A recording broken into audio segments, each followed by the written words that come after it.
would we use a Senomorphic like Rapamycin versus, say, dasatinib, which is a complete senolytic?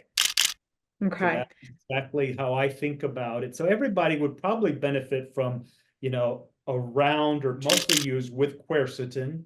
So what, so dasatinib with quercetin. Hi everybody, welcome to the Kidney Coach YouTube channel. I'm naturopath Fiona Chin, co-founder of the Kidney Disease Solution, Kidney Coach and Cryogenesis, and I'm joined again today by the fabulous and wonderful Dr. Morgan Camp. Dr. Camp is a functional medicine practitioner. He's been working for 20 years now in the functional area. So for anyone listening, most of our people on our channel have kidney disease. So why don't we start really high level? Why are we even discussing this topic? What does this have to do with people with chronic kidney disease? Yeah, pretty in a nutshell, as kidney disease progresses, the main mechanism is through fibrosis, right? So the kidneys are fibrosing, and that, that's like an inflammatory state. So what is behind inflammatory states? Senescent cells. So what are senescent cells? These are these, quote, zombie cells, which we'll dive into in a bit. And these zombie cells are what release the inflammatory chemicals that fibrose and scar tissue, like those in the kidney. So rapamycin is what we call a senomorphic, meaning it doesn't kill senescent cells, but it slows down the growth of senescent cells. So what rapamycin is really good for is not reversing an illness, but preventing the progression of it. It might have slight reversal in some cases, but and we'll go through how this works, but the main takeaway for rapamycin is you want to start it, around age 40 or so or later, because that's when disease progression via senescent cells typically starts in most people. And we'll go through how that works and the mechanism of that and such. But yeah, around age 40, basically you're getting these inflammatory cells called senescent cells that are damaging organs like kidneys. So the damage that's there, from those senescent cells can be reversed in some ways, but not necessarily via rapamycin. So again, and we'll dive into the how and why of that. And there are other treatments, again, that might be more effective if you have a more progressive disease. But again, rapamycin is actually FDA approved for people who have had kidney transplant and who want to avoid organ rejection. So we know it's very safe for the kidneys because many people it was FDA approved in 2009. So at this point, millions of people have taken it every day for many, many years. And they have studies on those populations. And I think one of my slides will show that in those populations, there's a reduction in kidney cancer, I believe, in people who are taking rapamycin for transplants. Yeah. Why would you not use then a senolytic versus a senomorphic that's mopping versus, so my understanding is a senolytic completely can mop up and clear those cells out. So why would we not just use those? Why would we use a senomorphic like rapamycin versus, say, dasatinib, which is a complete senolytic? Yeah, that good question. In my practice, I mostly use Senolytics. Again, I'll give people Senomorphics like metformin and rapamycin for a period of time. And what I think that idea in mind to increase that dynamic range of the mTOR, so it's working again properly. Then I use Senolytics more for treating the inflammation, treating the cytokines, treating the disease caused by the senescent cells. Yeah.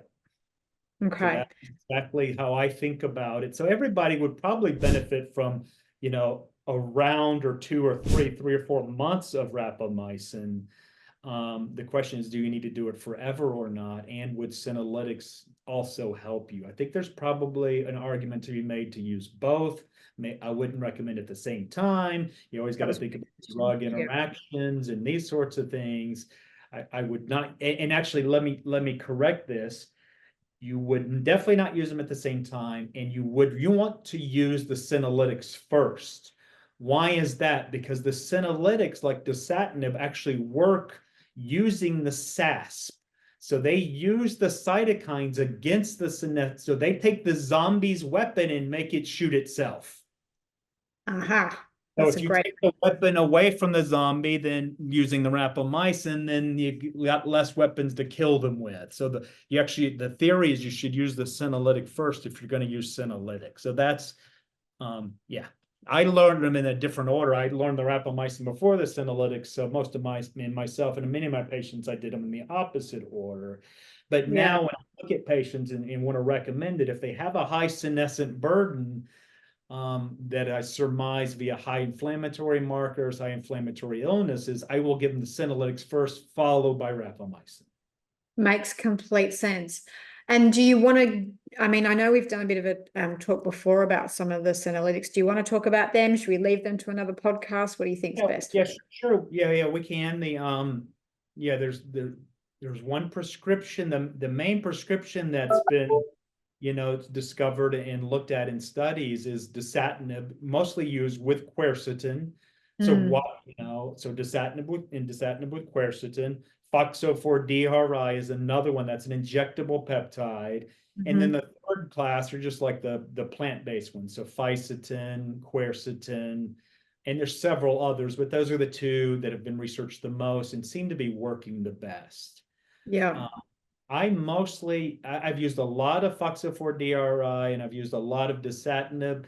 I mostly use the dasatinib with quercetin now, just because even though it's expensive, it's a lot less expensive than the FOXO4-DRI, and the FOXO4-DRI does burn when you inject it.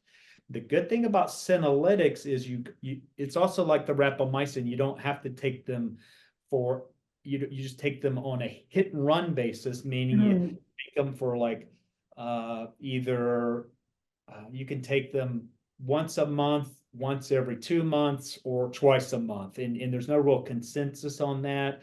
I think Dr. Green takes dasatinib with fisetin every 2 weeks.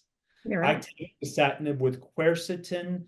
I was taking it monthly. I now take it weekly, but that's because it also works on mast cell activation. So I'm using it for a different reason. I don't want to confuse people. I use it a little more frequently for a different reason. If I'm just using it as a senolytic, I usually recommend it every 2 or 4 weeks for 2 doses. Yeah, that's my understanding of it Or too. you could say 2 doses a month. I think what Dr. Green does is 2 doses a month, and you can take one every 2. You could do every 2 weeks, 1 dose, or just wait and take two together once a month. In